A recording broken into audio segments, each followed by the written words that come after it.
Na, mit csináltok szenteste?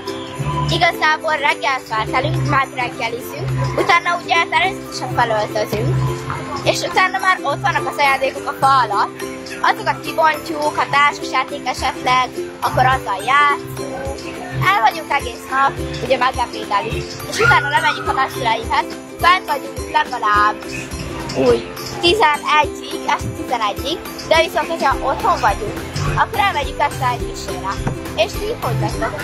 Mi felkelünk, és ott van a fa, hogy ugye egész nap ilyen meglepetéses nap van.